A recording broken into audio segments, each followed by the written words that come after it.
ዩናይትዳውያን እንዴት ናችሁ? ቤተሰቦቻችን ሁሉ ሰላም ተገኘን። እንደተለመደው ዛሬም በርከት ያሉ በጣም ወሳኝ ወሳኝ የሆኑ ዜናዎች ነው የዛሬዎቹ የተያዙላችሁ ቤተሰቦቻችን። ማይክል ካሪክ የዩናይትድ አሰልጣኝ መሆኑ አሁን የሚጠራጠር አይደለም። ቤተሰቦች ሲሄድ ይበልጥ የምናረጋግጥበት ዜና ወጥቷል። ከዛ ውጪ አንድ ግለሰብ ከባየር ሙኒክ እንዲመጣለት ማይክል ካሪክ ጠይቋል ተብሏል። ስለዚህ ሰው የምነግራችሁ ታሪክ በጣም አስገራሚ ነው። በነገራችሁ ላይ ካሪክ የአሰልጣኞች ቡድን ስታፍ አባሉን እንዲቀላቀል የሚፈልገው ቁልፍ ሰው ማን ነው? ምንስ ሰርቶ አሳልፈዋል? ቢለውን ዛሬ ቃል በገባሁት መሰረት አስተዋውቃችኋለሁ። የተለመዱ የዝውውር ዜናዎች አሉ። ለምሳሌ ዩናይትዶች ትላንት ልምምድ ሲሰሩ የቡድን ዜናን ስናይ ከነገ ጨዋታ በፊት ማለት ነው ጄጄ ገብርኤል ተቀላቅሏቸው ልምምድ ሲሰራ ተመልክተናል። ስለ ነገውም ጨዋታ የሰንደርላንድ የ11 ሰዓት የሚደረግ ጨዋታ ነው። ቅድመ ጨዋታ መረጃ እነግራችኋለሁ።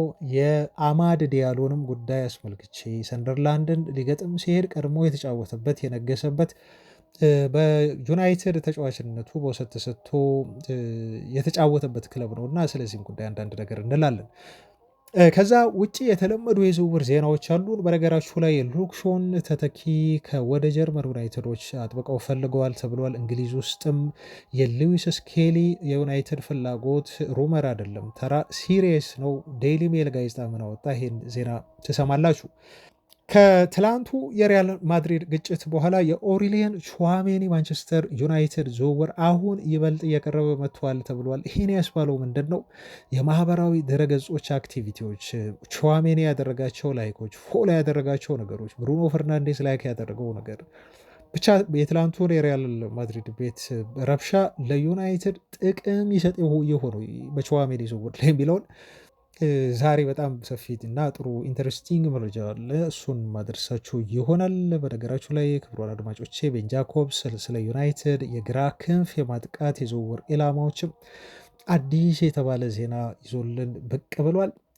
ዛሬ ዜና ምንም እንዳያመልጣችሁ ፋሚሊዎች፣ ሲሪየስሊ ምንም እንዳያመልጣችሁ፣ ሁሉንም ዜናዎች ስሙ፣ ተከታተሉኝ። ቪዲዮን ላይክ አድርጉ። በትላንት ቪዲዮ ላይ 700 ላይክ ሰጥታችሁናል። ከዛ በላይ ከልብ አመሰግናለሁ። ዛሬም ይህን ታደርጋላችሁ። በእናንተ እምነት አለኝ። ስለምትደግፉኝ ሁሌ አመሰግናለሁ። አብራችሁኝ ቆዩ።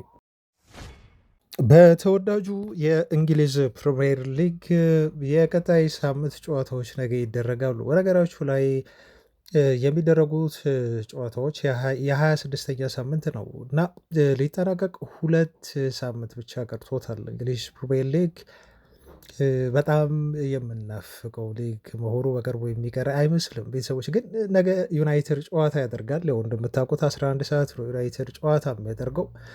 በጊዜ የምሳ ሰዓት ጨዋታ አለ ሊቨርፑልና ቼልሲ የሚያደርጉት ጨዋታ። ይህም የሊቨርፑሎችን የአውሮፓ ሻምፒዮንስ ሊግ ዕጣ ፈንታ ለማስፋት የሚደረግ ጨዋታ ነው። እዚህ ጨዋታ ውጤት ዩናይትድ ላይ ተጽዕኖ እንደማያሳድር ይታወቃል። ብራይተን ከዎልቭስ ጋር እንዲሁ 11 ሰዓት ይጫወታሉ። ፉልሃምና በርንመዝ የሚያደርጉትም የ11 ሰዓት ጨዋታ ሌላኛው መርሃ ግብር ነው። ለአውሮፓ መድረክ በተለይ በርንመዞች ፉልሃምም እንዲሁ እድል አለው በአንደኛው አውሮፓ መድረክ ለመሳተፍ እና ይህም በጣም ከባድ የሆነ ጨዋታ እንደሆነ ለተመልካች ይጠበቃል። 11 ሰዓት ላይ ጥሩ ጥሩ ጨዋታዎች አሉ። ዩናይትድ ደግሞ 11 ሰዓት ይጫወታል ከሰንደርላንድ ጋር አዌ ነው የሚጫወተው። ከዛ እንዲሁ የሊጉን ዋንጫ ለአርሰናል አሳልፎ የሰጠ የሚመስለው ማንቸስተር ሲቲ ምሽት 1 ሰዓት ከ30 ከብሬንትፎርድ ጋር በኢታሃድ የሚያደርጉት ጨዋታ የነገ መርሃ ግብር ነው። ወደ ክለባችን ማንቸስተር ዩናይትድ እንመለስና ዩናይትድ ይህን ጨዋታ የሚያደርገው ያው የሶስተኛ ደረጃን ለማጠናቀቅ በሚለው ለማረጋገጥ ሲል ያደርገዋል። ጨዋታውን ካሸነፈ ዩናይትድ ሶስተኛ ሆኖ ማጠናቀቁን እንዲሁ በሊጉ የሚያረጋግጥበት ነው። ትላንት ስለ ፕሪሚየር ሊጉ የክፍያ ስርዓቶች ስናወራ ነበር። አንድ ቡድን እንዴት ነው የትኛው ተሰልቶ ነው ከየትኛው መስፈርት ነው ገንዘብ የሚያገኘው እያለን የእያንዳንዱን ቡድን ስንመለከት ነበር እና ለዩናይትድ ሶስተኛ ሆኖ ማጠናቀቅ በጣም ትልቅ ትርጉም አለው። ቡድኑ ቀጣይ ክረምት ላይ ለሚያደርገው የአውሮፓ ሻምፒዮንስ ሊግ ተሳትፎ ይህን ያህል በጣም እንደው የተጋነነ ሰፖርት ያደርግለታል። ሶስተኛ በመጨረሱ ባንልም ግን ቡድኑ ለሚያደርገው አጠቃላይ የቀጣይ ክረምት የዝውውር መስኮት እንቅስቃሴ 3 ሚሊዮን ፓውንድ የሚሆን የአንድ ተጫዋች ኮንትራት የዓመት ደሞዝ የሚሸፍን ገንዘብ ሊሆን ስለሚችል ዩናይትድ ይህን ጨዋታ ለክብር ያደርገዋል ማለት ነው። ሶስተኛ ደረጃን ይዞ ለማጠናቀቅ ሰንደርላንድ ግን ያው መትረፋቸው በፕሪሚየር ሊጉ መቆየታቸው የተረጋገጠ ነው። እንደው በጣም አስደናቂ ጊዜ ነው ያሳለፉት። በነገራችሁ ላይ ሰንደርላንዶች 47 ነጥብ አላቸው። ኢቨን እንደው በሂሳብ ስሌት ካየን ቼልሲ 9ኛ ላይ ያለው 48 ነው ያለው፣ ብራይተን 50 ነው ያላቸው። ከብራይተን ጋር ያላቸው የነጥብ ልዩነት ራሱ አሁን ሰንደርላንዶች የ3 ነጥብ ልዩነት ነው ማለት ነው። እንደውም አጀማመራቸው በጣም ግሩም ነበር። ሊጉ እንደጀመረ ሁሉ ከቶፕ ፎር ውስጥ መግባት ችለው ነበር። ግን ቀስ እያለ ሊጉ እየተካረረ ሲሄድ ስኳድ ዴፕስ በጣም ወሳኝ ነው ታውቃላችሁ፣ በእንግሊዝ ፕሪሚየር ሊግ በዛ ምክንያት እየተንሸራተቱ መጡ እንጂ ምናልባት ይሄኔ ሰንደርላንዶች በአውሮፓ መድረክ ለሚደረግ ፉክክር ጥሩ ቦታ ይዘው የሚፎካከሩበት ደረጃ ላይ መቀመጥ ይችሉ ነበር። ግን ከሻምፒዮንሺፕ መጥተው አምና ነው እንግዲህ ያደጉት እና ባደጉበት አመት ደግሞ ከሊጉ የደረጃ ሰንጠረዥ አጋማሽ ላይ መቀመጥ በራሱ እንደ ትልቅ ስኬት የሚቆጠር ነው ለሰንደርላንድ። ከዚህ በፊት አይተናል። ክለቦች መጥተው ወዲያው ሲሄዱ ለምሳሌ በርንሌይ አንዱ ትልቁ ማሳያ ነው። በነገው ጨዋታ ማንቸስተር ዩናይትድ የታሪክ የበላይነት አለው። እርስ በርስ 33 የፕሪሚየር ሊግ ጨዋታዎችን አድርገው ማሸነፍ የቻሉት ሰንደርላንዶች ከ33ቱ ሶስቱን ብቻ ነው። 30ውን ዩናይትድ ወይ አሸንፏል ወይ ደግሞ አቻ ወጥቷል። 24ቱን ከ30ው ዩናይትድ ሲያሸንፍ ስድስቱን ብቻ ነው ማለት ነው አቻ የወጣው። ስለዚህ ማንቸስተር ዩናይትድ በጣም ላቅ ያለ ታሪካዊ የበላይነት አለው ማለት ነው። ሰንደርላንድ ምናልባት በነገው ጨዋታ ዕለት ይሄ ላይሰራ ይችላል። ብዙ ጊዜ በእግር ኳስ እንደዚህ አይነት የታሪካዊ ቁጥሮችን አንስቶ ማውራት ጥቅም ላይኖረው ይችላል። ለመረጃ ያህል ለመንገር እንጂ ዩናይትድ የነገውን ጨዋታ ለማሸነፍ በሰንደርላንድ ሜዳ ትልቅ ተጋድሎ ማድረግ ይኖርበታል። ተቀዳሚ የማሸነፍ ዕድል የተሰጠው ተገማች ቡድን መሆኑ ግን እርግጥ ነው። ማይክል ካሪክ ትላንት ጋዜጣዊ መግለጫ ሲሰጥ የሰንደርላንድ ቡድንን በጣም አድንቆ ነው አስተያየት የሰጠው እና አሁን የሊጉ አጋማሽ ላይ መቀመጣቸው በራሱ ትልቅ ስኬት ነው ለሰንደርላንድ እና ራሳቸውን በደንብ አድርገው በአውሮፓ መድረክ ለመወዳደር ለመፎካከር የሚያስችል አቅም አሁንም ቢሆን ቡድኑ እንዳለው አሳይቷል። ለዛም ነው እንግዲህ 12ኛ ደረጃ ላይ የተቀመጡት ለአውሮፓ መድረክ እየተፎካከሩ ያሉት ሰንደርላንዶች ሲል ነው በጣም አስደናቂ ጊዜ እያሳለፉ እንደሆነ ማይክል ካሪክ በትላንቱ ጋዜጣዊ መግለጫው ላይ አስተያየቱን የሰጠው። እንደው ስለ ነገው ጨዋታ ከማውራት የምናወራውን መረጃ ከማጠናቀቃችን በፊት ግን የአማድ ዲያሎ ጉዳይ ማንሳት ይኖርብናል። አማድ ዲያሎ እንደምታውቁት በ2022/23 ሲዝን ላይ ከማንቸስተር ዩናይትድ ልምድ እንዲያገኝ በሚል በውሰት ተሰጥቶ ለሰንደርላንድ ሲጫወት ነበር እና በእግር ኳስ ሕይወቱ ምናልባት በጣም አስደናቂ ብቃቱን ያሳየበት ጊዜ ሳይሆን አይቀርም። በሰንደርላንድ የውሰት ቆይታው የክለቡ የዓመቱ ምርጥ ወጣት ተጫዋች ተሸላሚ መሆን ችሎ ነበር በወቅቱ። ዋና ዋና ቁጥራዊ መረጃዎችን ስናይ አጠቃላይ ተጫዋቹ የተጫወታቸው ጨዋታዎች ብዛት 42 ናቸው፣ በሁሉም ውድድሮች ማለት ነው። ያስቆጠራቸው ግቦች ያኔ ለሰንደርላንድ 14 ነበሩ። ለግብ የሆኑ ኳሶችን አሲስት ያደረገው 4 ነው። በድምሩ 18 ጎልና አሲስት ላይ ተሳትፎ ማድረግ ችሏል።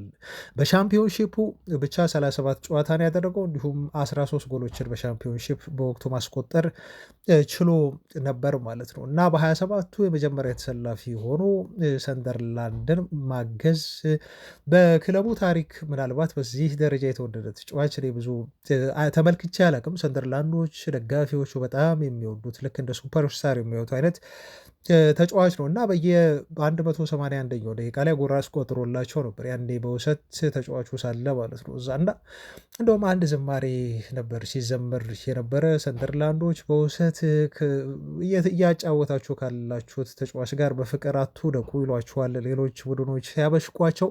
ምክንያቱም አማድ ዲያሎ በቀጣይ ወደ ማንቸስተር ዩናይትድ ስለሚመለስ በውሰት ነው እናንተ ጋር ያለው እና ብዙ አትደሰቱ፣ ብዙ በፍቅር አትውደቁለት የሚል ዝማሬ ሁሉ ይዘምሩለት ነበር እና አሁን እንደዚህ ለዘመሩለት የሰንደርላንድ ደጋፊዎች በማሞገስ ተጫዋቹን እንደ ንጉስ በሚያዩት ክለብ ነው ማለት ነው እንግዲህ ተመልሶ ሰንደርላንዶችን አማድ ሄዶ የሚገጥመው ማለት ነው እና ለዚህ ተጫዋች በጣም ትልቅ የሆነ ጨዋታ ይመስላል ከሰንደርላንድ ደጋፊዎች ጋር ካለው ኮኔክሽን አንጻር ማለት ነው። ዜናዎችን እንደሰማ ነው ደግሞ ከዚህ በፊት እንዳደረስኳቸው ሰንደርላንዶች ይህንን ተጫዋች መልሰው የማስፈረም ፍላጎት እንዳላቸው ለተጫዋቹ ዝውውር አሁን ኦልሞስት በፕሪሚየር ሊጉ መቆየታቸው ብቻ ሳይሆን ጥሩ ተፎካካሪ መሆናቸውን ተከትሎ ጥሩ ገቢ ያገኛሉ እንደ ደረጃቸው እና ተጫዋቹን ለማስፈረም ከፍተኛ የሆነ ገንዘብ እስከ 60 ሚሊዮን ፓውንድ ድረስ መድበው ለዩናይትድ ጥያቄ ለማቅረብ ዝግጁ ናቸው ክረምት ላይ ተብሎ ተነግሯል። ዩናይትዶች ግን የ23 ዓመቱን አይቮሪያዊ የክንፍ መስመር ተጫዋች የመሸጥ ምንም አይነት ፍላጎት የላቸውም ነው የተባለው። ምክንያቱም የዩናይትድ የረዥም ጊዜ ፕሮጀክት አካል አድርገው ይቆጥሩታል ነው የተባለው እና ማንቸስተር ዩናይትዶች ፍላጎት የላቸውም። ግን ምናልባት ሰንደርላንዶች ፑሽ ሊያደርጉ ይችላሉ። አማድ ከክለቡ ጋር ከደጋፊው ጋር ያለውን ኮኔክሽን ተጠቅመው እንዲው ተጫዋቹ ምርጫው አድርጎ ወደኛ ይመጣል የሚል ተስፋ እንዳላቸው እና ይህን ተጫዋች ለማስፈረም ጥረት እንደሚያደርጉ ፉቲ ኢንሳይደርስ ነው ማለት ነው የዘገበው እና ለአማድ የነገው ጨዋታ ከዚህ ሁኔታ አንጻር ትልቅ ትርጉም ያለው ጨዋታ ይሆናል። ለማንቸስተር ዩናይትድ ደግሞ በሊጉ የደረጃ ሰንጠረዥ ሶስተኛ ሆኖ ለማጠናቀቅ የሚደረግ ተጠባቂ ጨዋታ ነው። ሰንደርላንድ ከማንቸስተር ዩናይትድ ነገ 11 ሰዓት ላይ ጨዋታው ይደረጋል። ወደ ቀጣይ ዜና አለፍን ቤተሰቦች። የማንቸስተር ዩናይትድ የቀጣይ ሲዝን ማሊያ ፎቶውን ተመልክታችኋል፣ ይፋ ሆኗል እና ይህ ማሊያ በጣም ያምራል። የዩናይትድ ማሊያ ምንጊዜም ቢሆን ውበት አለው። የቀጣዩ ሲዝን ደግሞ ይበልጥ የተዋበ ነው የሚሆነው ከአውሮፓ ሻምፒዮንስ ሊግ መመለስ ጋር የተዋወቀ አዲስ ማሊያ ይሆናል። ይህን ማሊያ ለመልበስ ታዲያ ክለቡ ከሰንደርላንድ በኋላ ያሉ ጨዋታዎችን ይጠቀማል ተብሏል። ሁለት ጨዋታ በቀሪ የፕሪሚየር ሊግ የመጨረሻ ስናደርግ አንዱ ከኖቲንግሃም ፎረስት ጋር ቀጣይ የምንጫወተው በኦልትራፎርድ ነው። የካዛሜሮን በይፋ የምንሸኝበት ጨዋታ ነው። በጣም የሚጠበቅ ጨዋታ ነው በዩናይትድ ደጋፊዎች፣ ለካዛሜሮም ለማንቸስተር ዩናይትድም የሲዝኑ መዝጊያ ማጠቃለያ ጨዋታ ስለሆነ ማለት ነው እና በዚህ ምክንያት ዩናይትድ አዲሱን ማሊያ በዛ ቀን በዛ ጨዋታ ማስተዋወቅ ለክለቡ ትልቅ ጠቀሜታ ነው የሚኖረው።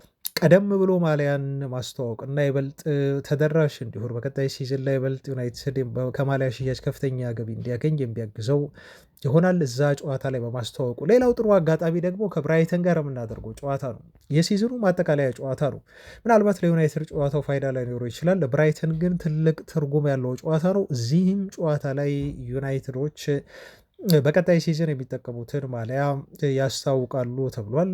ሁለቱ ተከታታይ ጨዋታዎች ዩናይትድ በቀጣይ ሲዝን የሚጠቀማቸውን ማሊያዎች የሚያስተዋውቅበትና ከወዲሁ በክለቡ ታሪክ በነገራችሁ ላይ በክለቡ ታሪክ ምናልባት ሪከርድ የሆነ ገቢ ሊያገኝ የሚችልበት ሲዝን ይሆናል ተብሎ ቀጣይ ሲዝን ከወዲሁ እየተገመተ ይገኛል። ዩናይትድ ወደ አውሮፓ ሻምፒዮንስ ሊግ ከመመለሱ አንጻር እንደዚሁም ዩናይትድ በቀጣይ ሲዝን ላይ በርካታ የስፖንሰርሺፕ ስምምነቶችን ገና ከወዲሁ ሪከርድ እየሰባበሩ የልምምድ ስፖንሰርሺፕ ሁሉ ሳይቀር እየተፈራረሙ እንደሆነ መረጃዎች ስለወጡ ክለቡ እጅግ ከፍተኛ የሆነ ሚሊዮን ፓውንዶችን ገቢ ሊያገኝ እንደሚችል እና ሪከርዱን ከገቢ አንጻር ሊሰብር እንደሚችል ተገልጿል። በተለይ እኔ በጣም የወደድኩት እንደው ሲወጣ ነው ማሊያን የምናየው አይደል ቤተሰቦች፣ ግን ደግሞ ይሄ የአዌ ማሊያ ነው ተብሎ ሰማያዊ በነጭና በቀይ ስትራይፕ የወጣ አንድ ማሊያ አለ እና ምናልባት ቪዲዮ ላይ ምስሉን አካትላችኋለሁ ቤተሰቦች። ይሄ ማሊያ በጣም ውበት ያለው የሚያምር ማሊያ ነው እና በአውሮፓ ሻምፒዮንስ ሊግ ምሽት እንደዚህ አይነት የተዋቡ ማሊያዎችን አድርጎ መጫወት ለማንቸስተር ዩናይትድ ብቻ ሳይሆን ለመላው የአውሮፓ እግር ኳስ አፍቃሪ በሻምፒዮንስ ሊግ ማለት ነው የዩናይትድ መመለስ ትልቅ መስህብና ትልቅ የገበያ አማራጭ ነው የሚሆነው። ወደ ቀጣይ መረጃ ልለፍ ቤተሰቦች። ወደ ዝውውር ዜና በቀጥታ ላምራ፣ ምክንያቱም ያስኩላችሁ እንግዲህ ብዙ ጊዜ ዝውውር ዜናዎችን ያው መጨረሻ ላይ ነው ማቀርበው። አንዳንድ ሀሳቦችን ዜናዎችን በቅድሚያ ከሰራው በኋላ ለዛሬ ግን የአሰልጣኝ ቅጥርን ጉዳይን በተመለከተ በጣም ወሳኝ የሆነ መረጃ ወጥቷል እና ይህንን ፕሮግራም መጨረሻ ላይ ላቀርብላችሁ ወሰንኩ። ትንሽ ረዘም ስለሚል ማለት ነው። እሱን መጨረሻ ላይ በደንብ በዝርዝር አቀርብላችኋለሁ ስለ ማይክል ካሪክ ጉዳይ። እንዲሁም ዩናይትድ እንደው ኮንሲደር ቢያደርገው አሰልጣኝ አለ ወይ ከካሪክ ውጭ ለሚለው በጣም ግልጽ የሆነ ምላሽ የሚሰጣችሁ ለምትጠብቋቸው ማናጀሮች ሁሉ ሳይቀር ወቅታዊ ሁኔታ የሚነግራችሁ ስለሆነ ከሚታመኑት ከነ ቤን ጃኮብስ የተሰሙ መረጃዎችን በአሰልጣኝ ቅጥር ጉዳይ ላይ ወደኋላ የምመለስበት ይሆናል ማለት ነው። አሁን ወደ ዝውውር ዜናዎች በቀጥታ እንለፍ። ቪዲዮውን እናንተም ላይክ ማድረጋችሁን አትርሱ። እጅግ ከልብ ነው ማመሰግነው። በነገራችሁ ላይ ድጋፋችሁ አልተለየኝም ቤተሰቦች። በትላንት ቪዲዮ 700 ላይክ በላይ ሰጥታችሁኛል። ሜይ ቢ 800ም ሊገባ ይችላል። ዛሬም ተመሳሳዩን ነገር ብታደርጉ እጅግ ደስተኛ ነው የምሆነው። ለማንኛውም አመሰግናለሁ። ወደ ዝውውር ዜናዎች ሳልፍ በቅድሚያ የማየውና ትኩረት የምሰጠው የተከላካይ መስመራችን ነው። ትላንት ዜናዎች ስለወጡበት ነው ቤተሰቦች። ማንቸስተር ዩናይትድ ከዚህ በፊት ተናግሬዋለሁ፣ በሉክ ሾው እንደማይቀጥል በየሲዝኑ የታወቀ ነው። ዩናይትድ እንደ ባጀቱ እና እንደ ማርኬቱ ተከላካዮችን እንደሚያስፈርም እምነቱም ነበረኝ። ዩናይትድ በሊስት ውስጥ እንደያዘውም ከዚህ በፊት በሚታመኑ የዜና ምንጮች ተገልጾ ቦታው ሊጠናከር እንደሚችል ሲዘገብ ቆይቷል። የዩናይትድ የሌፍት ባክ ቦታ ነው። ስለዛ ነው እያወራሁ ያለሁት። ማንቸስተር ዩናይትዶች አሁን አንድ ተጫዋች በተለይ ከሌቨርኩሰን ለማምጣት ፍላጎት እንዳላቸው ኮት ኦፍ ሳይድ የተባለው ጋዜጣ ትላንት ሰፊ ዘገባ ይዞ ወጥቷል። ይሄ ልጅ እኔ የምመኘው ነው። ከዚህ በፊት በተደጋጋሚ ጊዜ አውርቼዋለሁ። አሌሃንድሮ ግሪማልዶ ተብሎ ይጠራል። የባየር ሌቨርኩሰን የሌፍት ባክ ተጫዋች ነው። ተጫዋቹ 30 ዓመት ሊሞላው ይችላል። ምናልባት ይሄ ልጅ እድሜው ገፍቶ ሊሆን ይችላል። ለተከላካይ ረዥም ጊዜ ለዩናይትድ ላይ ያገለግል ይችላል። ግን ስፔናዊ ኢንተርናሽናል የተከላካይ መስመር ተጫዋች ቤተሰቦች እመኑኝ አጥቂ እንጂ ያለውን ስታት ስታየው ተከላካይ አይመስላችሁም። 14 ጎል አስቆጥሮ 12 ኳሶችን አሲስት ማድረግ የቻለ ነው። ኦልሞስት እኮ ብሩኖ አሁን አሲስት ካደረገው ተጫዋቹ በ7 ነው የሚያንሰው ማለት ነው። እንግዲህ አሁን ብሩኖ ቤስት የሆነውን ሲዝን በአሲስት እያሳለፈ የሚገኝ ልጅ ነው። በጎልና በአሲስት ያለው ተሳትፎ በታምኑም ባታምኑም 26 ነው። ታዲያ ይሄ ሌፍት ባክ ነው ወይስ ደግሞ የግራ ክንፍ አጥቂ መስመር ተጫዋች ነው ብላችሁ ጥያቄ እንድትጠይቁ ያደርጋችኋል። ምክንያቱም በዘመናዊ የእግር ኳስ በተለይ የክንፍ አጥቂ ተጫዋች ሆነው ራሱ ተጫዋቾች በዚህ ያህል ደረጃ ቁጥር እያስቆጠሩ አሲስት እያደረጉ አይደለም። 44 ያህል ጨዋታዎችን አድርጎ ነው ለሌቨርኩሰን ይህን ያህል ስታት ማስመዝገብ የቻለው። ተጫዋቹ በቤሺክታሽ ይፈልጋል። ባየር ሌቨርኩሰኖች ደግሞ ለተጫዋቹ የሚጠይቁት ዝውውር አነስተኛ መሆኑ ወደ 20 ሚሊዮን ዩሮ ነው ተብሎ የተገለጸው።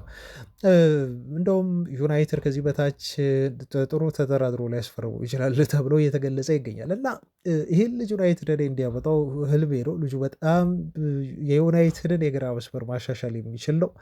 በእርግጥ በቡንደስሊጋው ተሳካለት ማለት በእንግሊዝ ይሳካለታል ማለት ላይሆን ይችላል። ግን አሁን እዛ የሰጠውን አውትፑት ራሱ በግማሽ ቢሰጥ ማንቸስተር ዩናይትድን እንዴት ሊያሻሽል እንደሚችል ቀጣይ ሲዝን ላይ መገመት ትችላላችሁ። እኔ በግሌ ከዚህ በፊትም እንግዲህ አውርቻለሁ፣ በኋላም ወደፊትም አወራቸዋለሁ። ዩናይትድ መጠናከር ያለበት አማካይ ክፍል ብቻ አይደለም፣ በደንብ መጠናከር ያለባቸው ዩናይትድ አንዳንድ ቦታዎች አሉ። ከእነኛ ቦታዎች ደግሞ ትልቁን እኔ መሻሻል አለበት ብዬ የምወስደው የዩናይትድ የግራ የተከላካይ ክፍሉን ነው ወይም የሌፍት ባክ ቦታ ነው።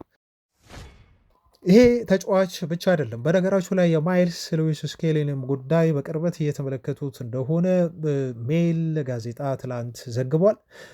ዩናይትዶች እንደውም ይህን ልጅ ከአርሰናል ለማስፈረም ቀደም ብለው እንቅስቃሴ ማድረግ ጀምረዋል ያለን ዴይሊ ሜል የተባለው የእንግሊዙ ጋዜጣ ዝግጅታቸውን አጠናቋል። ተጫዋቹን ለማስፈረም የሚያስፈልገውን እንደዚሁ እንቅስቃሴ ከወዲሁ ማድረግ ዩናይትዶች እንደጀመሩ በሊስታቸው ውስጥ የሉክ ሾው እንደው ተፎካካሪ ይሆናሉ ብለው በቀጣይ ክረምት ላይ ሊያስፈርሟቸው የያዟቸው የአማካይ ስፍራ ተጫዋቾች 4 እንደደረሱ ተገልጿል። ከ4ቱ ተጫዋቾች መካከል አንዱ የአርሰናሉ ማይስ ሉዊስ ስኬሊ ነው ማለት ነው። ምናልባት አንዱ ግሪማልዶ ሊሆን ይችላል። በሊስቱ ውስጥ ከተካተቱት መካከል ሌሎችም ተጫዋቾች ይኖራሉ። አሁን ትልቁ ችግር ምንድን ነው? የአርሰናሎች ተጫዋቹን እንግዲህ ለመሸጥ ፈቃደኛ ናቸው ወይ የሚለው ነው። ምክንያቱም በባለፉት ጥቂት ጨዋታዎች ላይ ማይክል አርቴታ ሁሉ በጣም ይቅርታ ልጁን እንደጠየቀው መሰለፍ እያለበት መሰለፍ ሳይሰጠው ቆርቶ ተጫዋቹ የመሰለፍ እድል በተሰጠው ቁጥር ግን ባሳየው አስደናቂ የሆነ ብቃት ምክንያት በባለፉት ጥቂት ጨዋታዎች ላይ ልጁ መቀመጥ የሌለበት ተጫዋች እንደሆነ ማይክል አርቴታ እንደተረዳ እንደተጸጸተ የሚያመላክቱ አይነት አስተያየቶችን ነው እየሰጠ የሚገኘው እና እንደው የአርሰናል የስኳድ ጥልቀት ልጁን ጎድቶት እንጂ በሌላ በየትኛውም ቡድን ውስጥ ሉዊስ ስኬሊ የሚቀመጥ ተጫዋች እንዳልሆነ ነው ባደረጋቸው ያለፉት ጥቂት ጨዋታዎች ላይ መታዘብ የምንችለው።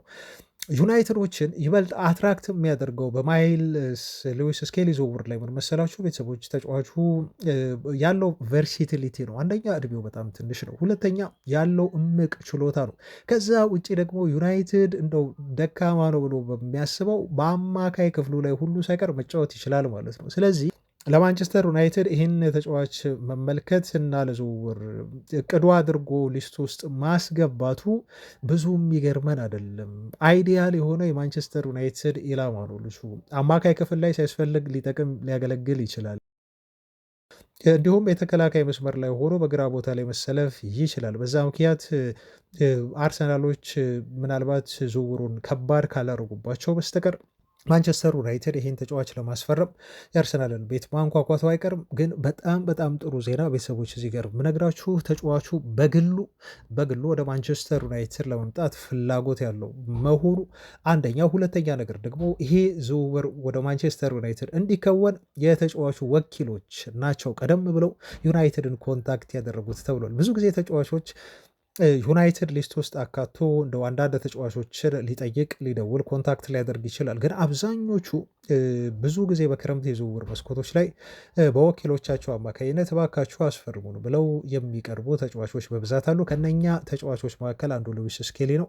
ዩናይትዶች እንዲያስፈርሙት ራሱን ለክለቡ ያቀረበ ልጅ ነው ተብሎ ተገልጿል። ስለዚህ ዩናይትድ ገፍቶ ይሄድ እንጂ ለአርሰናሎች ጥሩ የዝውውር ገንዘብ ያቅርቡ እንጂ ይስማሙ እንጂ ሉዊስ ስኬሊ ልክ እንደ ሄቨን ሁሉ ወይንም ደግሞ የቀድሞ የአርሰናል አጥቂ ተጫዋች ሮቨን ቫን ፐርሲ ሁሉ ወደ ማንቸስተር ዩናይትድ የመምጣት ችግር የሌለበት ተጫዋች እንደሆነ ነው ሪፖርቶች እየጠቆሙ ያሉት። ስለዚህ ለዩናይትድ ይሄ በጣም ጥሩ ዜና ነው። በነገራችሁ ላይ ሉክሾ ከ35 የፕሪሚየር ሊግ ጨዋታዎች 35ቱንም ጀምሯል። በቀጣይ ጨዋታም ጤነኛ ነው ተጫዋቹ ይሰለፋል ተብሎ ይጠበቃል። ይሄ በፍጹም ያልጠበቅነው አስደናቂ የሆነ ሲዘን ነው ሉክ ሾው ከዩናይትድ ጋር ያሳለፈው። ከባለፉት በዩናይትድ ከቆየባቸው 12 ምናምን ዓመታት ውስጥ ልጁ 6 ዓመት በጉዳት ያሳለፈ ነው። እንደው ብትደምሩት የተገለለባቸውን ጨዋታዎች ከሜዳ በጉዳት ምክንያት ማለት ነው። በቀጣይ ሲዝን የትኛውም ሰዓት ላይ ደግሞ ተጫዋቹ ትንሽ ጉዳት ከደረሰበት ዩናይትድ ክፍተት ይፈጠርበታልና የሉክ ሾው ቦታ ማጠናከር ልክ እንደ አማካይ ሁሉ ቅድሚያ የተሰጠው ጉዳይ ነው ቀጣይ የዝውውር መስኮት ላይ ተብሏል። ዜናዎቻችን እየቀጠሉ ቤተሰቦች ብዙ መረጃዎች አሉን። አሁንም አብራችሁኝ ቆዩ ነው የምለው። እንደው ድምፅ ከጀርባ ከተሰማችሁ ሊሰማችሁ ይችላል ብዬ አስባለሁ። ቤተሰቦች እጅግ ላቅ ያለ እንዲሁ ይቅርታ ጠይቃለሁ። ከጀርባ ድምፁን የምንጠብቅ ከሆነ ዜናው ብዙ ሰዓት ሊሻማብን ይችላል እና በጊዜ ላናደርሳችሁ እንችላለን። ለዛ ነው፣ ከአቅም በላይ ነው፣ ተረዱን ለማለት ነው። አሁንም የዝውውር ዜናዎችን ማቅረቤን እቀጥላለሁ። ቤተሰቦች የዝውውር ቀጣይ ዜና የሚሆነው ከተከላካይ መስመር ግዢዎች ስንወጣ የአጥቂ መስመር ላይ እናተኩራለን። በተለይ የግራ ክንፍ የአጥቂ ቦታ ላይ ነው የምናተኩረው። ያው ብዙ ኢላማዎች አሉን እንደምታውቁት። ሊቨርፑሎች ግን አሁን ከዩናይትድ ጋር የኤቨርተኑን የአጥቂ መስመር ተጫዋች ሊልማን ነዳይን ለማስፈረም ሊፎካከሩ እንደሆነ ትላንት ዘገባ ወጥቷል እና ሁለቱም ክለቦች በጣም ስትሮንግ የሆነ ኢንተረስት ነው ያላቸው። ያው ዩናይትድ ብዙ ጊዜ በዝውውር መስኮት ታውቃላችሁ፣ አይ ቲንክ የዝውውርን ባህሪ ብዬ ስለማስብ ነው። ዩናይትድ ብዙ ታርጌቶች አሉት። እዛ ቦታ ላይ የያዛቸው ተጫዋቾች 1፣ 4 ወይ 5 ይሆናሉ።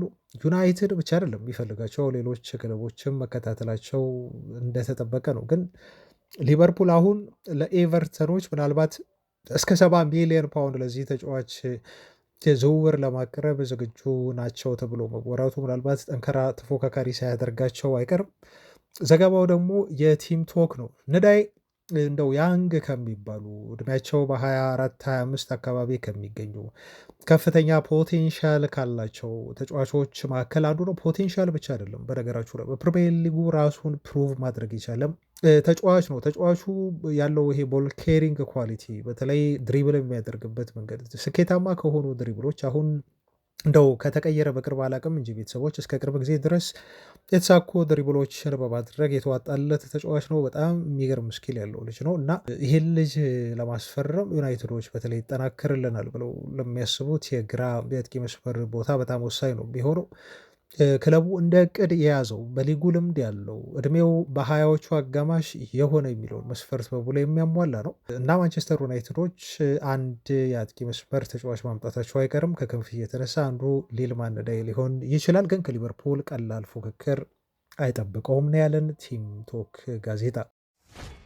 የቤን ጃኮብስን መረጃ ስናይ ግን አትጠራጥሩ፣ ማይክል ካሪክ በቀጣይ እንደው ሲዝን የዩናይትድ ቋሚ አሰልጣኝ ሆኖ የሚሾም ከሆነ ከየትኛውም ተጫዋች በላይ አሁን ከጠቀስናቸው ከሊልማን ዳይ ከዲያሞንዴ በላይ የማንቸስተር ዩናይትድ ቁጥር አንድ ዝውውር ኢላማ ሊሆን ይችላል እዛ ቦታ ሲል ቤን ጃኮብስ ይህን ጉዳይ አስምሮ አስተያየት ሰጥቷል። በነገራችሁ ላይ ቤን ጃኮብስ ትላንት ከዩናይትድ ስታንድ ቻናል ጋር ቃለመጠየቅ አድርጎ ነበር።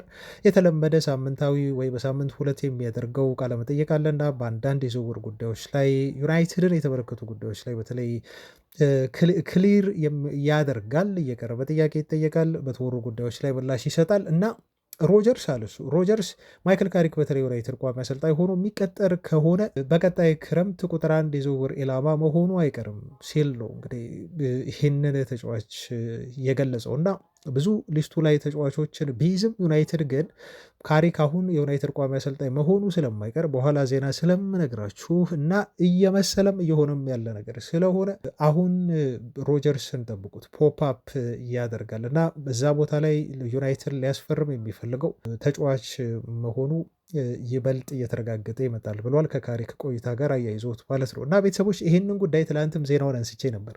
ይህን ልጅ ዩናይትድ ለመጨመር ያህል የሚከታተለውና እንዲያስፈርሙት የተፈለገበት ትልቁ ምክንያት ቨርሳታይል ስለሆነ ነው። ቨርሲቲሊቲ ለዘመናዊ እግር ኳስ በጣም ወሳኝ ነው ታውቃላችሁ። ኦፍኮርስ ብሩኖ አለ። አሁን ብሩኖ በ10 ቁጥር ቦታ ላይ አሁን በደንብ ፐርፌክትሊ መጫወት ይችላል፣ ግን ደግሞ ረዥም ዓመት ብሩኖ አይቆይም።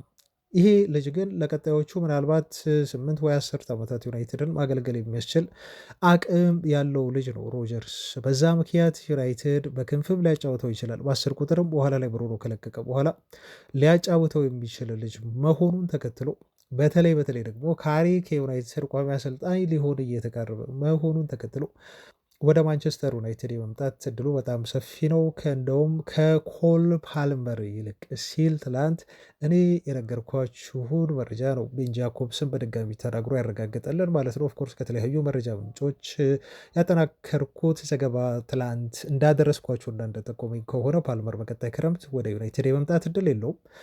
በጣም ጠባብ ነው። ተጫዋቹ ከቀጣይ ክረምት በኋላም የመምጣት እድሉ ማለት ነው የሚለጠፍበት የመሸጫ ዋጋ አንድ እና ተጫዋቹ አሁን ያለበት ወቅታዊ ፎርም ቼልሲዎች እስከ 150 እየተባለ ያለው አሁን ያለበት ወቅታዊ ፎርም ዩናይትዶች በድፍረት የገንዘብ አፍስሰው እንዲመጣ ሊያደርጉት የሚያስችል ብቃት ላይ አይደለም። ልጁ በጣም ውድ ነው። ለፓልመር ከምታወጡት ግማሽ ገንዘብ ከፍላችሁ ሮጀርስን ወደ ዩናይትድ ማምጣት ትችላላችሁ። እንደውም አንዳንድ ሰዎች በፓልመር ወቅታዊ ብቃት ብቻ ሳይሆን በስኬታማነቱ ላይ ራሱ ይጠራጠራሉ። አጠቃላይ ልጁ ዩናይትድን ሊወድ ይችላል፣ ዩናይትድ ጥሩ ጥልቅ ፍቅር ሊኖረው ይችላል፣ ግን ደግሞ ዘለቄታዊ የሆነ ስኬታማ ተጫዋች ነው የሚለው አጠያቂ ነው። በብቃቱ ይጠራጠራሉ። ስለዚህ ለዩናይትድ ምቹ የሆነው ታርጌት አሁን ሮጀርስ ይመስላል ከአስቶን ቪላ። ከዛው ቦታ እንዲሁ ወጣ እንበልና አንዳንድ ዜናዎችን እንመልከት እስቲ ቤተሰቦቻችን እና ዌስትሃም ዩናይትዶች አንድ አማካያቸውን ላያጡ ይችላሉ ቀጣይ ክረምት ላይ ተብሎ ይጠበቃል። ያው በጣም ተጠባቂ ጨዋታ በዚህ ሳምንት አላቸው። ስለ ማቲያስ ፈርናንዴዝ ላወራ ፈልጌ ነው ቤተሰቦች፣ ምክንያቱም በጃኮብስ ትላንት ስላወራበት ነው። የአማካይ ክፍል ዜናን በተያዘ ነው አሁን ዜና እያደረስኳችሁ የምገኘው እና ይሄ ልጅ ወደ ዩናይትድ እንዲመጣ አለ ቤን ጃኮብስ ወደ ዩናይትድ እንዲመጣ ያለፉትን 4 እና 6 ሳምንታት አለ 1 ወር በላይ ይሆናል እንግዲህ ዩናይትዶች ኮንታክት ማድረግ ከጀመሩ። ሲሪየስ ነው ፍላጎቱ። ከዚህ በፊት ነግሬያችኋለሁ። ተጫዋቹ ደግሞ ሙሉ ለሙሉ ወደ ዩናይትድ ለመምጣት አሁን ፈቃደኛ ሆኗል ተብሏል። እንደውም አንዳንዶች እንደሚሉት ከሆነ በግል ጉዳዮች ላይ ሳይስማማ አይቀርም። በነገራችሁ ላይ ማቲያስ ፈርናንዴዝ ወደ ዩናይትድ የመምጣት ምንም አይነት ችግር የለበትም። ሁለቱ ክለቦች እስከተስማሙ ድረስ ተጫዋቹ ፊርማውን ለማኖር ዝግጁ ነው። የዩናይትድ ሰዎች ከወኪሎቹ ጋር ለባለፉት 4-6 ሳምንታት ንግግር ማድረጋቸው በራሱ ይሄን ጉዳይ ያረጋግጥላቸዋል። ፍላጎታቸው ምን ያህል ጠንከር ያለ እንደሆነና ሲዝኑ እስኪያልቅ እየጠበቁ እንደሆነ በተለይ ዌስትሃም ዩናይትዶች በሊጉ ይቆያሉ አይቆዩም የሚለው ወሳኝና ቁልፍ ነገር ስለሆነ ይህንን ጉዳይ በጣም በቅርበት እየተከታተሉት እንደሆነ ነው መረጃዎች እየጠቆሙ የሚገኙት ማለት ነው። እና ከወረዱ ከአርሰናል ጋር ጨዋታ ያደርጋሉ። አርሰናል ካሸነፋቸው አርሰናል ያው ቀላል ፈተና ይሰጡታል ተብሎ አይጠበቅም። በጣም ከባድ ጨዋታ ነው። እግር ኳስ ነው፣ አይታወቅም። ሊያሸንፉም ይችላሉ፣ የመትረፍ ዕድልም ሊኖራቸው ይችላል። ግን ጠባብ እንደሆነ ትረዳላችሁ። በተለይ ቶተንሃሞች ሊድስን ይገጥማሉ፣ በሜዳቸው ነው። ይህን ጨዋታ ከዴዘርቢ ጋር እና አሁን ካላቸው ተነሳሽነት አንጻር የማሸነፍ ዕድል አላቸው ቶተንሃሞችም።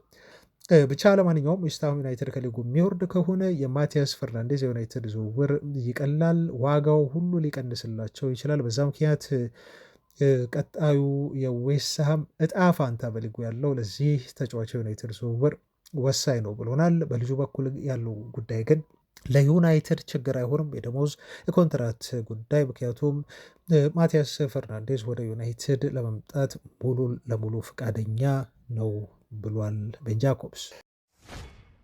ወደ ኦሪሊየን ሸዋቤሪ ዜና እንለፍ። ትላንት ምናልባት የእግር ኳስ ቤተሰቡን ኒውስፌድ ያጨናነቀ ነው። ይሄ ፎሪው ፔጅ ላይ የሚመጣ ዜና ሊሆን ይችላል ሁላችሁንም ጋር ብዬ አስባለሁ በግል ይሄ በጣም አስደናቂ የሆነ ዜና እና ብዙዎችን ያስገርመው በእግር ኳስ እንደው ያለበት ነው ዜና ነው። አንዳንድ ጊዜ ተጫዋቾች በእርግጥ አይስማሙም።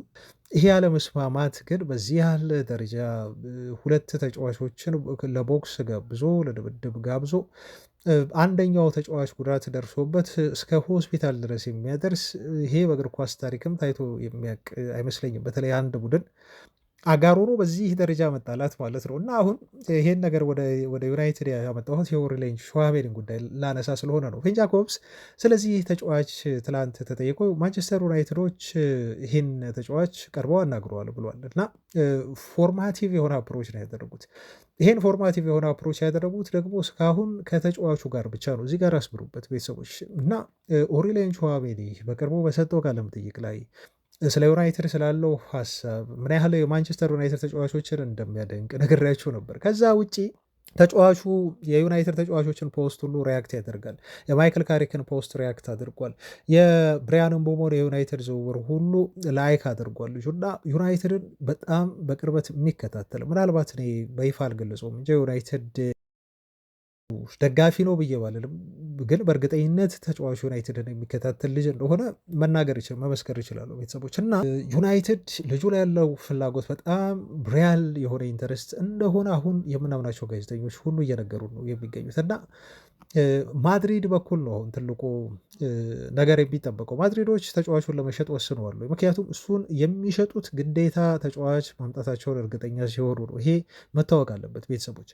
ትላንት ኤል ሙንዶ ዲፖርቲቮ የተባለው ጋዜጣ እንደዘገበው ከሆነ ማድሪዶች ምንም እንኳን በክለቡ ውስጥ አለመግባባቱ ቢኖርም ድብድቡ ግብግቡ ቢኖርም ሁለቱን ተጫዋቾች ለመሸጥ እስካሁን ድረስ አልወሰንም። በተለይ ኦሪሊየን ሸዋቤሪ እና ፌዴሪኮ ቫልቬርዴን ለመሸጥ ክለቡ ውሳኔ ላይ አልደረሰም ተብሎ ሪፖርት ወጥቷል ማለት ነው። ሁለቱ ተጫዋቾች በክለቡ ለሁለተኛ ተከታታይ ቀን መደባደባቸው ወይም መጋጨታቸው ይታወቃል። እና ክለቡ መጀመሪያ ማድረግ የሚፈልገው የሁለቱ ተጫዋቾች ግጭት መንስኤ ምንድን ነው የሚለውን ማጣራት ይፈልጋል። ከዛ በኋላ ነገሩ ከየት ነው የመጣው ሩት ኮዙን በተለይ ደግሞ ይባላል አይደል የሆነ ነገር ሲጠና ስር መሰረቱ የጸቡ ምንድን ነው ምክንያት መነሻው ምንድን ነው የሚለውን ከመነሻው እስከ መድረሻው ድረስ ለጸብ ሁለቱን እስከተገባበዙበት ድረስ ያለው ነገር በደንብ ይጠናል ተብሏል። በማድሪድ ቤት ትላንት እጅግ የሚያስገርም ዜና ነው እንግዲህ ስንሰማው የነበረው ቤተሰቦቻችን። እንደው ማድሪድ ትኩረታችን ሆኖ በዚህ ጉዳይ ላይ በጥልቀት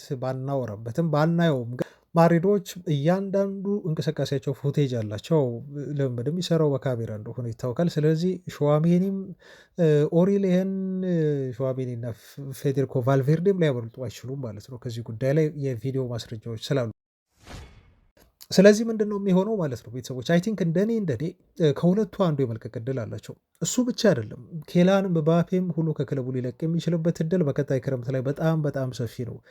አሁን የተሰበሰበበት ከክለባችን ልቀቅ ተብሎ እየተፈረመ ያለው ፔቲሽን ይህን ዜና እስከሰራሁላቸው ጊዜ ድረስ ከ30 ሚሊየን በላይ አልፈዋል።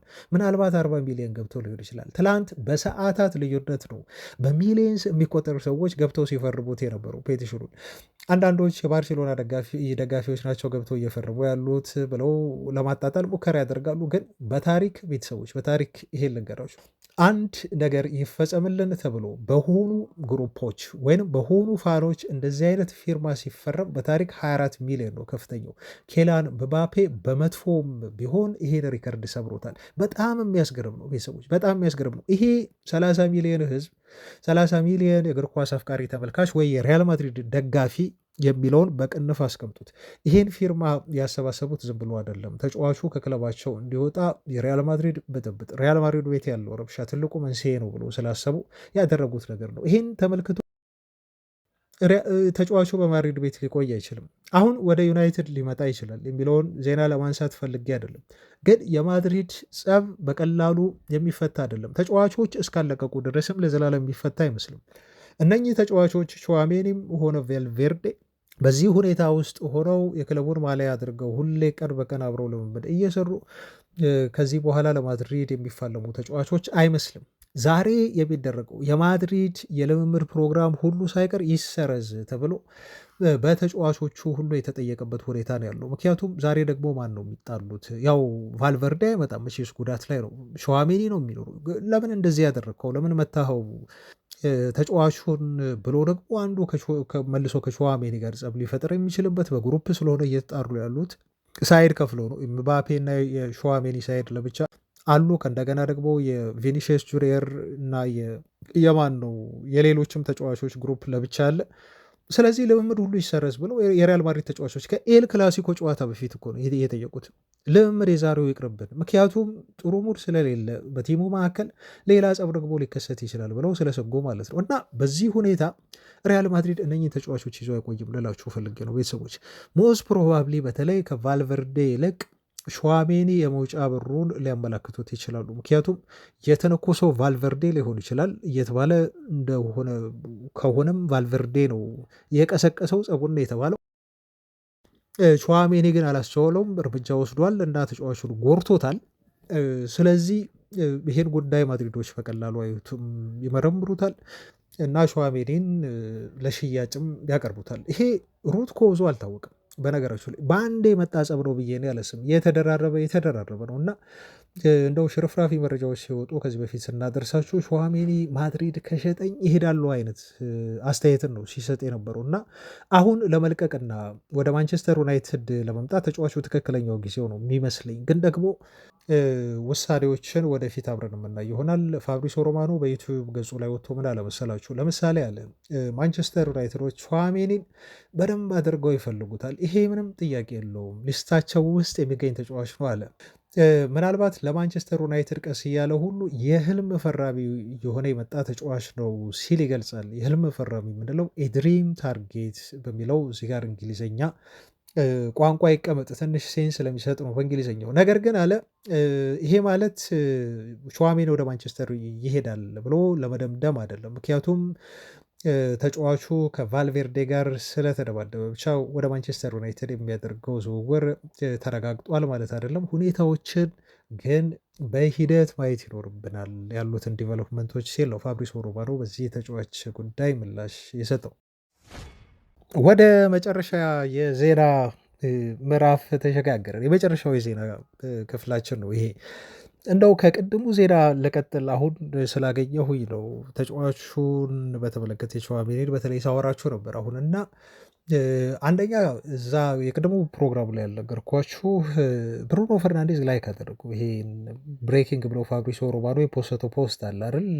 ማርካ አውጥቶት ከማርካ ተቀብለው ፋብሪሲዮ ሮማኖ ሸዋሜኒ እና ቫልቨርዴ ተጋጩ በማድሪድ ቤት ውስጥ እና ሸዋሜኒ ለተጨማሪ እርዳታ ወደ ሆስፒታል አመራ የሚለውን ዜና ብሩኖ ፈርናንዴዝ ላይክ አደረጉ። አሁን ብሩኖ ፈርናንዴዝ ላይክ ማድረጉ እንደ እንደው ወደ ዩናይትድ ሊመጣ ነው።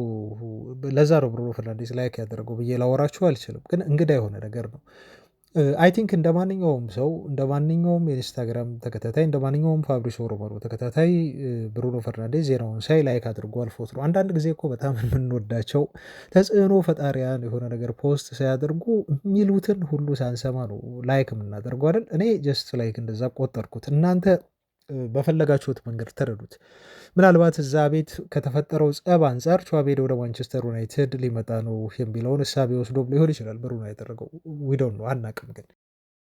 ግን እዚህ ጋር አሁንም ነገራችሁ ትልቁ ሌላ ዜና ተጨማሪ ምን መሰላችሁ ቤተሰቦቻችን፣ አሁን ግቡና በአይጂ ገጹ ላይ የሸዋሜኒን ተመልከቱ እና ፎሎ ከሚያደርጋቸው ሰዎች መካከል ካዛሚሮን ፎሎ አድርጎታል። ኦፍኮርስ ካዛሚሮ ጋር ይተዋወቃሉ ቀደም ብሎ። ሆቢ ሜሮን ፎሎ አድርጓል። ብሩኖ ፈርናንዴዝን ፎሎ አድርጓል። ቅድም ስላችሁ ነበር ብሪያን ምቡሞ ወደ ዩናይትድ ሲፈርም ላይክ አድርጎለታል ፖስቱ። አሁን ፎሎ እያደረገው ነው ያለው እና ፎሎ አድርጎታል። እና ይሄ የሸዋሜኒ የዩናይትድ ነገር ዝም ብሎ እየተወራ ያለ ነገር አይደለም ልላችሁ ነው። እችን ነገር ሪማይንድ አድርጓት። በጣም ኮንሸስ ሆናችሁ ጉዳዩን ስትከታተሉ እና የዝውውር መስኮትንም እንቅስቃሴ ባህሪ በግሌ ብዙ እንደምረዳው ከሆነ ባለፉት ጥቂት ዓመታት ዝውውር ጉዳዮችን በደንብ በቅርበት እንዲሁ እከታተላለሁ፣ ፓተርኖችን አጠናለሁ እና ሊሆን ይችላል ብዬም እንዲሁ ገምታለሁ። አሁን በማንቸስተር ዩናይትድ እና በሸዋሜኒ መካከል የሆነ የጋራ መግባባት ስምምነት ያለ ይመስላል እና በሸዋሜኒም በኩል በዚህ ሁኔታ በማድሪድ ቤት መቆየት የሚፈልግ አይመስለኝም ልጁ እና ይበልጥ ዩናይትዳዊ ኮኔክሽን ልጁ እየፈጠረ ነው እና ዜር ኢዝ ሳምቲንግ ቢሃይንድ። ምንም ነገር ሳይኖር አክሽን አይወሰድም። የትኛውም ድርጊት ላይ የሆነ ሰንበዲ ላይክ ስታደርጉ ፎሎ ስታደርጉ ያላችሁን ውስጣችሁ ያለውን ስሜት ኤክስፕረስ የምታደርጉት እና ሸዋሜኒ ያን እያደረገ ነው የሚል ነገር ስላለኝ ነው። እንደችን ሊጨምርላችሁ ብዬ ነው ፋሚሊ።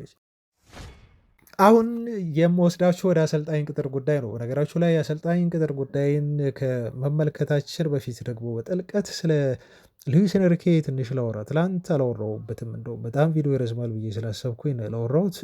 እንደው ዩናይትድ ከቻለ ባንኩንም ቢሆኑ ሰብሮ አለ አንድ ቤተሰብ ባንኩንም ቢሆን ሰብሮ ሉዊስ ኤንሪኬን ያምጣል፣ ሌላው አሰልጣኝ በሙሉ እርገፍ አድርጎ ይተው የሚል አይነት አስተያየት ነው የሰጠው እና ልክ ይመስለኛል። ወይ ሉዊስ ኤንሪኬ አሊያም ደግሞ ማይክል ካሪክ በቃ አለቃ 4 ነጥብ በቃ ሌላ አሰልጣኝ የምንመኝበት ጊዜ አይደለም። አሁን ከቻሉ ሉዊስ ኤንሪኬ ነው ያድርጉት። የሚሆን አይደለም ይሄ ይታወቃል። ሉዊስ ኤንሪኬ የአውሮፓ ሻምፒዮንስ ሊግን በተለይ ከአርሰናል ጋር ይጫወታል። በቡዳፔስት አሸንፎ ዋንጫውን የሚያመጣ ከሆነ ለመሰላችሁ እስካሁን አዲስ ኮንትራት ያልፈረው፣ ምክንያቱም አሰልጣኙ ፓወር ይኖረዋል። ከፔጄ ጋር በሚያደርጉ አዲስ ኮንትራት ላይ የሚፈልገውን ደሞዝ መጠየቅ ይችላል። ሊከለክሉትም አይችሉም። በተለይ ሻምፒዮን ከሆነ ለባክ ቱ ባክ ሻምፒዮን ከሆነ በአውሮፓ ሻምፒዮንስ ሊግ። ስለዚህ በሱ ተርም በሚፈልገው ደሞዝ ፔጄ ቤት በጣም ሉካራቲቭ የሆነ ደሞዝ ፈርሞ የመቆየት እድሉ በጣም ሰፊ ነው። አድቫንቴጅ እየያዘ ነው እንጂ ወደ ማንቸስተር ዩናይትድ ለመምጣት አስቦ ነው ብዬ አይደለም እኔ የምወስደው። የሚነግሩንም የምናቸው የዜና ምንጮችም እያሉ ነው ያሉት ይሄንን ነው እና ግን በጣም ያሳቀኝ እና የተዝናናሁበት ሉዊስ ኤንሪኬ ያለውን ሜንታሊቲ እንደው በጣም ቀለኛ መሆኑን የሚያወቅኩበትን አንድ ነገር ግን ትዝብቴን ላካፍላችሁና ወደ ዩናይትድ ዜና አልፋለሁ። ሉዊስ ኤንሪኬ ቀረበ። የአንድ ፕሮግራም አለ እንደምታውቁት የቀድሞ ተጫዋቾች አስተያየት የሚሰጡበት ነው እና በሲቢሲ መሰለኝ ሲቢሲ ቻናል ላይ ነው አስተያየት የሚሰጡት እነ ጄሚ ካራገር እነ ቴሪ ዳንኤል ሆነሪ አንድም ሴት አለች ስሟን አሁን አላስታወስኩትም እና ከአውሮፓ ሻምፒዮንስ ሊግ ጨዋታ በኋላ ታውቃላችሁ ቃለመጠይቅ ሲያደርጉ ሄንሪኬ ነው የቀረበው ስክሪኑ ላይ እና ጄሚ ካራገር የቀድሞ የሊቨርፑል ሌጀንድ ተጫዋች እንዲህ ሲል ጥያቄ ያቀርብለታል ለሄንሪኬ። በስራ ላይ እንደምታተኩር አውቃለሁ፣ ነገር ግን ከቡዳፔስቱ የፍጻሜ ጨዋታ በፊት የራሳችንን ድግስ እዚህ በሲቢኤስ ቻናላችን ላይ ያዘጋጀን ነው እና ከእኛ ጋር መቀላቀል ትችላለህ ሲል ጄሜ ካራገር ጥያቄ ያቀርብለታል ማለት ነው ለሉዊስ ሄነሪኬ እና ምን ብሎ ቢመልስ ጥሩ ነው ሄነሪኬ? አይ ጄሚ እኔ ስራ አለኝ በጣም ቢሲ ነኝ፣ ከፈለግ አርቴታን መጋበዝ ትችላለህ ብሎ አልመለስለትም። ቤተሰቦች እና በጣም ነው የሳኩት። በጣም ቀለኛ ነው። ስቱዲዮ ውስጥ ያሉ ሚኪያ ሪቻርድስን ታውቁታላችሁ? የቀድሞ የሲቲ ተጫዋች ነው። በጣም ቀለኛ ነው። በነገራችሁ ላይ በጣም ቀለኛ፣ እንደውም እግር ኳስ ከሚጫወት ይልቅ ቀልድ ቢሞክር በጣም ጥሩ ነበር። ግን ከእግር ኳስ ጋር እያያዘ የሚቀልዳቸው ቀልዶች በጣም ይስባሉ። የቴሌቪዥን ጣቢያው ድምቀት ናቸው። እሱም ቴሪ ዳንኤል ሆነሪም እንዲሁም ካራገር በገራገርነቱ በሞኛሞኝነቱም በሚሰጣቸው አስተያየቶችም ጥሩ ጥምረት ፈጥሯል ከሴቷ ጋር ተደምረው ማለት ነው። እና ሉዊስ ኤንሪኬ እንደዚህ ቀልደኛ ለሆነው ስቱዲዮ ይሄን ቀልድ ሲቀልድ ደግሞ አስቡት። ካራገር በጣም ከልቡ ነው የጋበዘው። ከአውሮፓ ቻምፒዮንስ ሊግ ፍጻሜ በፊት የሚደረግ ለየት ያለ ፕሮግራም ነው ይሄ ፕሮግራም ታውቃላችሁ። እና እዚህ ፕሮግራም ላይ ለጋብዝ ሲለው አይ አመሰግናለሁ ቼቢ ያለው እኔ በጣም ስራ አለኝ ብዬ ከፈለክ ግን ማን አለው አርቴታን ጋብዘው ሲል መለሰለት። እና ዩናይትድ እንደው ሉዊስ ኤንሪኬን የሚያስፈርም ከሆነ የሚያገኘው ጥብቅ የሆነ ታክቲኩን ብቻ አይደለም የሚያገኘው ጥብቅ የሆነ የተጫዋቾች ስታንዳርዱን ብቻ አይደለም የሚያገኘው ውብ የሆነ የእግር ኳስ አጫወቱን ብቻ አይደለም፣ ከፈለገ ማለት ነው ሁለቱንም ማስኬድ ስለሚችል የሚያገኘው በጣም ቀለኛ የሆነ ተጫዋች የሆነንም አሰልጣኝ ነው የሚለውን እዚህ ላይ ለማከል ነው።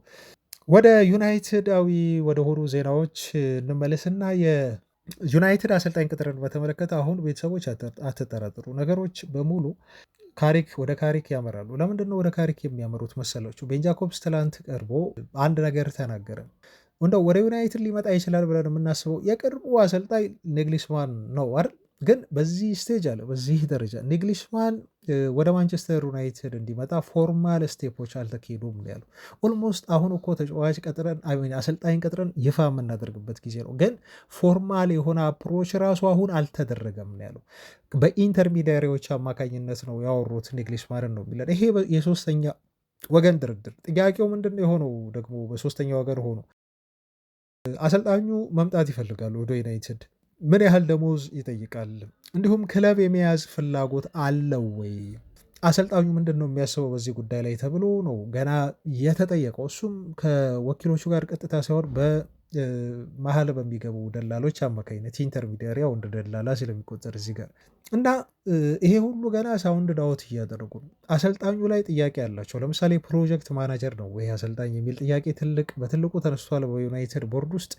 ከዛ ውጭ ደግሞ ከዚህ በፊት ክለቦችን ሲለቅ የለቀቀበት መንገድም በማንቸስተር ዩናይትድ ቤት ውስጥ አሰልጣኙ ላይ ጥያቄ እንዲያነሱ ሆኗል ተብሏል። አሰልጣኙ ባለመግባባቶች ነው የለቀቀው ከባየር ሙኒክ ታስታውሳላችሁ። ይሄም ነገር በዩናይትድ ሰዎች ውስጥ አልተረሳም ተብሎ ተነግሯል ማለት ነው። እና እነኚህ ሁሉ ምክንያቶች ተደማምረው ዩናይትድ አሁን ማይክል ካሪክን እንዲቀጥር የሚገፋፉት ነው ቢሆነው ይበልጥ ማለት ነው።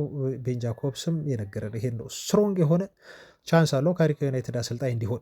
አሁን ወደ ቀጣይ ወሳኝ ነገር ላምራችሁ። ካሪክ የዩናይትድ ቋሚ አሰልጣኝ የሚሆን ከሆነ ከባየር ሙኒክ አሲስታንት የሆነ ማናጀር ይፈልጋል ብያችኋለሁ። ከዚህ በፊት ቃል ገብቼላችኋለሁ። ይሄ ሰው ማን ነው የሚለውን አስታውቃችኋለሁ ብዬ በባየር ሙኒክ አንዳንዶች ምን ብለው ይጠሩታል መሰላችሁ? ይህን ሰው የቪሰንት ኮምፓኒ ቀኝ እጅ ይሉታል። ስሙ አሮን ዳንክስ ተብሎ የሚጠራ ሰው ነው። ማን ነው የሚለውን የአሰልጣኝነቱን አጭር የሆነች ባዮግራፊ አሁን ልንገራችሁ። አሮን ዳንክስ በአሁኑ ሰዓት የባየር ሙኒክ የቪሰንት ኮምፓኒ ቀኝ እጅ በመሆን እየሰራ የሚገኝ እጅግ ተፈላጊና ዘመናዊ የእግር ኳስ አሰልጣኝ ነው። ባየር ሙኒክ ቪሰንት ኮምፓኒን ሲቀጥር ካስታወሳችሁ ብዙዎች በጣም ተገርመው ነበር። ምክንያቱም ተጫዋቹ በርንሌ ጋር ከፕሪሚየር ሊግ ወርዶ ነበር። ነገር ግን ኮምፓኒ ብቻውን አልመጣም። በወቅቱ ሙኒክ ሲቀጥረው ከጀርባው የቡድኑን የታክቲክ አይምሮም ይዞ አብሮ መጥቷል ነው የሚባለው። ያ ሰው ደግሞ አሮን ዳንክስ ተብሎ ይጠራል። አሮን ዳንክስ እንደ ብዙዎቹ ታዋቂ አሰልጣኞች ትልቅ የተጫዋችነት ታሪክ የሌለው ነው። ነገር ግን በእግር ኳስ ትምህርትና በተለይ የእግር ኳስን ጥበብ በተመለከተ የተገነባ አሰልጣኝ ስለመሆኑ ብዙዎች ይመሰክሩለታል። አሁን ስለዚህ ማረጋገጫ ነው የምሰጣቸው። ጅማሮና የዌስት ብሮም ቆይታውን እንከታተል። ይሄ ሰው ገና በለጋ እድሜው በአስሮቹ አጋማሽ ነው እንግዲህ አሰልጣኝ ለመሆን እንደወሰነ እየተገለጸው። ይሄ በጣም የሚያስገርም ደረጃ ነው። በዌስት ብሮሚች አልቢዮን አካዳሚ ውስጥ ለ15 ዓመታትን እንዲሁ አሳልፏል። እዚያ ጋር ነው ወጣት ተጫዋቾችን የማፍራትና የማዳበር ጥበብን ዌስት ብሮሚች ውስጥ ሆኖ የተማረው ብለው ይናገሩለታል።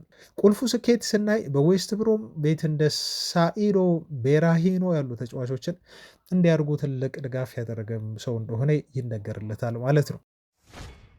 የእንግሊዝ ብሔራዊ ቡድን ወርቃማው ዘመንን በተመለከተ ከዚህ ሰው ጋር ከዳንክስ ጋር በተያዘ ደግሞ ልንገራቸው። ወደ እንግሊዝ እግር ኳስ ማህበር ኤፍኤ ተቀላቀለ። በዚህ ሰዓት በልዩ ልዩ የዕድሜ እርከኖች ላይም አብሮ ከእንግሊዝ ብሔራዊ ቡድን ጋር ሰርቷል ማለት ነው። ስኬቱ ምንድን ነው ካላችሁ በ2017 እንደ ኤሮፓውያን አቆጣጠር እንግሊዝ ከ17 ዓመት በታች የዓለም ዋንጫ ስታሸንፍ የቴክኒክ ቡድኑ ቁልፍ አባል የነበረ ሰው ነው ማለት ነው። እንደ ፊል ፎደን እንደ ጀደን ሳንቾ እና ካለም ሁድሰን ኦዴ ያሉ ተጫዋቾችን በማሰልጠን ረገድ ትልቅ አሻራን አሳርፎ በዛ ጊዜ ቡድኑን ለዓለም ዋንጫ ሻምፒዮን ማድረግ ችሏል። ቪሰንት ኮምፓኒ ጋር እንዴት ተገናኙ? እንዴት ጥምረቱን ፈጠሩ ካላችሁ ደግሞ አሮን ዳንክስ ወደ ቤልጅየም በማቅናት በአንደርሌክት ክለብ የቪሰንት ኮምፓኒ ረዳት ሆኖ መስራት ጀመረ። ያንዴ ትውውቃቸው ጀመረ ማለት ነው። እዚህ ጋር ነው እንግዲህ ኮምፓኒ ዳንክስ እግር ኳስ ያላቸው ፍልስፍና አብሮ ይበልጥ መተሳሰር እና አብረው የማይነጣጠሉ ሰዎች መሆን የጀመሩት። ሁለቱም ማጥቃትን መሰረት ያደረገና ተጫዋቾች በሜዳ ላይ ያላቸውን ቦታ ወይም ፖዚሽኒንግ በጥብቅ የሚቆጣጠር ሲስተምን የሚከተሉ አሰልጣኞች ሆኑ። በጣም የሚፈላለጉ ሁለት ሰዎች እዚህ ጋር ተገናኙ ማለት ነው። ከዛ አስቶን ቪላ እና የማይረሳው የ4-0 ውጤትም እንዲሁ ተጠቃሽ ነው ከሱ ታሪክ ውስጥ ማለት ነው። ወደ ፕሪሚየር ሊግ ተመልሶ በአስቶን ቪላ በዲን ስሚዝ እና በስቲቨን ጄራርድ ስር ረዳት ሆኖም አብሮ ተሰርቷል ማለት ነው። በወቅቱ ስቲቨን ጄራርድ ሲባረር ዳንክስ ለጥቂት ቀናት አስቶን ቪላን በጊዜያዊ አሰልጣኝነት ሆኖ መራ። በዚህ አላበቃም። በሱ መሪነት ቡድኑ ብሬንትፎርድን 4-0 ሲያሸንፍ ተጫዋቾቹ ለእሱ ያላቸውን ክብርና ታክቲኩ በቅጽበት እንዴት ለውጥ እንዳመጣም ለዓለም በማሳየት ብቃት ያለው ሰው መሆኑን ማስመስከር የዛን የቻለ ማለት ነው። በኋላም ላይ ከኡናይ ብሬ ጋር አብሮ በመስራት ትልቅ ልምድን ማካበት የቻለም ሰው ነው። ከባየር ሙኒክ ጋር ስናጠቃልለው ኮምፓኒ የባየር ሙኒክ አሰልጣኝ ሆኖ ሲሾም የመጀመሪያ ጥያቄው ዳንክስን አብሮኝ መምጣት አለበት፣ አብሮኝ ይስራ የሚል ጥያቄ ነበር ማለት ነው ያቀረበው። ይህ ሊገርመን አይችልም። ሁለቱ ሰዎች የማይለያዩ የቀኝ እጅ ተብሎ ነው እንግዲህ የሚጠራው የሙኒኩ አሰልጣኝ የኮምፓኒ ማለት ነው። አሁን የባየር ሙኒክ ውስጥ የማጥቃት እንቅስቃሴዎችን በተለይ በማቀናጀት የቡድኑን እና በልምምድ ሜዳ ላይ ተጫዋቾችን በማብቃት ከአሰልጣኙ ባልተናነሰ ትልቅ ሚናን እየተጫወተ የሚገኝ አሰልጣኝ ነው ማለት ነው። የእሱ ሚና ምንድን ነው? በዋነኛነት ቴክኒካል ኮች ነው እሱ፣ ወይም ደግሞ ይሄ ሊድ ኮች ይሉታል ፈረንጆች እና ከአሰልጣኝ ቀጥሎ ትልቅ እንደው ስልጠናዎችን ሜዳ ላይ የሚሰጥ ወሳኝና ቁልፍ የሆነ ተጫዋች ነው። ለዛ ነው የኮምፓኒ የቀኝ እጅ ተብሎ የሚጠራው። በተለይ የተቃራኒ ቡድን ላይ እንዲሁ ጫና በሚያሳድሩ ልምዶች ወይም በፕሬሲንግ ልምድ በመፍጠር ላይ እንዲሁም ኳስን በፍጥነት ወደ ማጥቃት በመቀየር ልምዶች ውጤታማ ልምዶች የሚታወቅ ሰው ነው ማለት ነው። ስለዚህ አሮን ዳንክስን ስንደመድመው ከረዳትነት አልፎ ወደፊት የራሱን ትልቅ ክለብ የሚይዝና በመላው አውሮፓ እንደዚሁ በጣም ስኬታማ የሚሆን መጪ ተስፈኛ አሰልጣኞች ተብለው ከሚጠበቁ አንዳንዶች እንደውም ዘመናዊው የእግር ኳስ ፕሮፌሰር እያሉ የሚጠሩት ሰው ነው ማለት ነው። እና አሁን ማይክል ካሪክ የዩናይትድ ቋሚ አሰልጣኝ ሆኖ ሲቀጠር በይፋ የመጀመሪያው ጥያቄ የሚሆነው እንደተባለው ከሆነ አሮን ዳንክሰንን የማንቸስተር ዩናይትድ የአሰልጣኞች ስታፍ አድርጋችሁ አምጡልኝ የሚል ጥያቄ ያነሳል ተብሎ ተገልጿል። ለምን ማይክል ካሪክ ይህንን ሰው እንደፈለገው አሁን በቂ የሆነ ግንዛቤ የሰጠዋችሁ ይመስለኛል። ለማንኛውም ቤተሰቦቻችን ተጨማሪ መረጃዎች ሲኖሩ ስለዚህ ሰው በቀጣይም ዜናዎችን እየተከታተልን መረጃዎችን እየተከታተልን የምናደርሳችሁ ነው የሚሆነው እና እኔ የማምነው እንግዲህ አሁን ካሪክ ዩናይትድ አሰልጣኝ መሆኑ የሚቀር አይመስልም። ስለዚህ ያለን እንደው ካሪክን በአንዳንድ ጉዳዮች ላይ ጥያቄ እናነሳበታለን። ክለቡ ኳስ ኮንትሮል አያደርግም፣ ዩናይትድ መጫወት ያለበት እንደ ዩናይትዳዊ እንጂ ፖዚሽን 46 በመቶ ሆኖ ፖዚሽን በሌላ ቡድን 54 እየተወሰደበት በአቬሬጅ መጫወት ያለበት ቡድን አይደለም። ዩናይትድ እንደ አንበሳ ነው መጫወት ያለበት። ኳስን ኮንትሮል ማድረግ አለበት ለምንለው ጥያቄ ትልቅ መልስ ሊሆን የሚችል አሲስታንት ይመስለኛል። ይሄ ሰው የሚመጣ ከሆነ አይ ቲንክ ካሪክም የፈለገው ለዛ ይመስለኛል። እንዲህ ቴክኒካዊ የሆኑ ኳስ ላይ በተለይ ስለሚታማ የካሪክ ቡድን ኳስ አይቆጣጠርም ተብሎ ብዙ ስለሚተች ይህንን ደካማ ጎኑን በደንብ አድርጎ ሊሸፍንነት የሚችል ሰው ነው የሚመስለኝ እና ጥሩ ሀሳብ ነው። የእሱ አይነት ደግሞ ሌሎች የስታፍ አባሎቹን አብረውት የሚሰሩ የኮቺንግ ቡድን አባሎቱን እንደው የሚያዋቅር ከሆነ በአዲስ መልክ ማይክል ካሪክ ቀጣይ ሲዝን ላይ የዩናይትድን በቀጣይ የፕሪሚየር ሊግ እና የአውሮፓ ሻምፒዮንስ ሊግ ለመምራት የሚያንስ አሰልጣኝ አይመስለኝም። አማራጭም ስለሌለን ማለት ነው። ቤተሰቦች እንግዲህ እንዴት አያችሁት? እስቲ የዛሬውን ፕሮግራም የዛሬውን ዜናዎች ይህንን ጉዳይስ በተመለከተ የምትሰጡን አስተያየት ካለ ለመቀበል ዝግጁ ነን። እስካሁን ድረስ አብራችሁኝ ስለነበራችሁ ስላደመጣችሁኝ ከልብ አመሰግናለሁ። ነገ እንገናኛለን። እስከዛ ሰላም ነው ባይ